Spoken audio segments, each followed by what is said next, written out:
O positivismo é uma das correntes filosóficas mais destrutivas que já surgiram.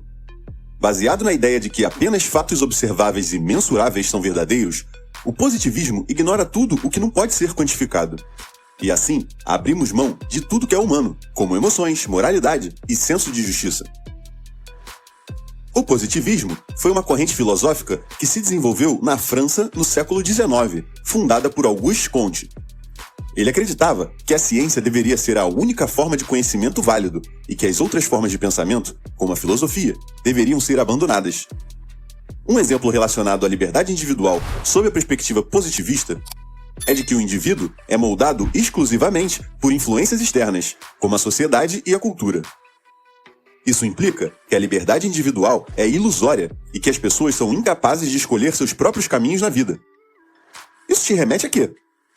Claro, sempre eles, os atores do teatro conhecido como Estado. Os políticos, nesse mesmo raciocínio, é que impõem suas decisões sobre os indivíduos, porque eles determinam o melhor caminho. Eles contêm a verdade, e como diria o saudoso Noel Rosa, faleceu por ter pescoço, o autor da Guilhotina de Paris. Quer terceirizar as decisões da sua vida, colocando-os nas mãos de políticos?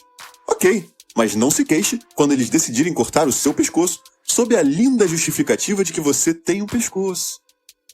Ao se focar apenas no que é observável e mensurável, se acaba negligenciando aspectos mais subjetivos da experiência humana. Isso explica muito da inutilidade do Estado, pois dentro da sua perspectiva, o Estado só vai se interessar no que lhe favorecer. Viu notícias de juízes aumentando o próprio salário? Pois é, isso porque eles já não ganhavam nem um pouquinho mal às nossas custas. Na verdade, você sabe qual é uma ideia totalmente positivista? O salário mínimo. O governo aumenta o salário mínimo e muitos trabalhadores se sentem valorizados, como se seu valor tivesse subido. Mas a verdade é que o aumento do salário mínimo não melhora suas condições.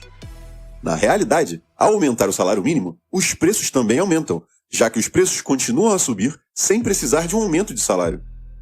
Isso significa que o salário mínimo é sempre menor do que necessário. É uma grande piada de mau gosto o governo dizer que vai aumentar o salário mínimo. O salário só diminui. Não existe aumento do salário mínimo, entende? É como correr atrás de um carro, com chinelos baratos ainda. A verdade para o Estado é que você tem um pescoço. Noel Rosa faleceu com 26 anos e já sabia disso. O salário do político está garantido. O político não se importa com sua existência. E é justamente aí que entra a ideia do salário, tão defendida pelo Estado e pelos positivistas. Eles acreditam que um valor mínimo para a remuneração é justo, porque se baseia em uma suposta objetividade, sem levar em conta as circunstâncias individuais. As circunstâncias individuais são aquelas que o cliente perde seu poder de compra, vão ao mercado e seu salário tem que atender às necessidades fora do seu contexto. Ao comprar uma berinjela, o que sobrou do seu salário, lembrando que a maior parte do poder de compra vai para o bolso de políticos, o cliente é taxado sem escrúpulos. O cliente acaba tendo que comprar também o mínimo. O mínimo se torna sua capacidade de decisão. Imaginemos por um momento que o salário mínimo seja tão alto que os trabalhadores comecem a andar de cabeça erguida, sentindo-se reis do mundo, com os seus 50 mil reais por mês. Mas o que acontece com os pobres desempregados que não conseguem nem uma fração disso?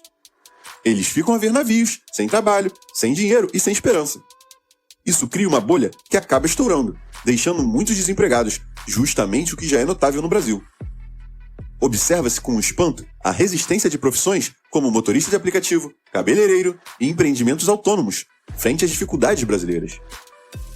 Embora submetidos ao habitual intervencionismo estatal que tanto nos atrapalha, é curioso notar que esses trabalhos conseguem perseverar mesmo em meio à ausência de regulamentações excessivas.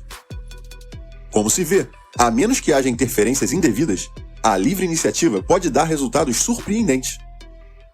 A política do salário mínimo foi introduzida por eugenistas nos Estados Unidos com o objetivo de desempregar e levar à extinção aqueles que não conseguissem produzir este mínimo, os indesejáveis. O salário mínimo acaba se tornando uma estratégia, dando poder a determinada classe, empobrecendo outra, enquanto o político só enriquece. A solução para os problemas é simples. Não pague mais taxas para um sistema autoritário. Negocie diretamente com seu empregador, livre de terceiros e impostos desnecessários. Com a livre iniciativa e troca de interesses, o mercado se ajusta naturalmente e seu poder de compra aumenta. Se você é iniciante, pode receber um salário menor para aprender o ofício. Mas à medida que se torna mais experiente, pode pedir um aumento ou procurar uma empresa que lhe atenda melhor. Murray Rothbard, por exemplo, em seu livro Homem, Economia e Estado, argumenta que a ideia de salário mínimo é uma criação positivista que busca impor um padrão artificial de salários aos trabalhadores, o que acaba gerando desemprego e diminuição da produção e do bem-estar social. Porque a verdade para eles é o que lhes convém. O salário mínimo já é a nova guilhotina.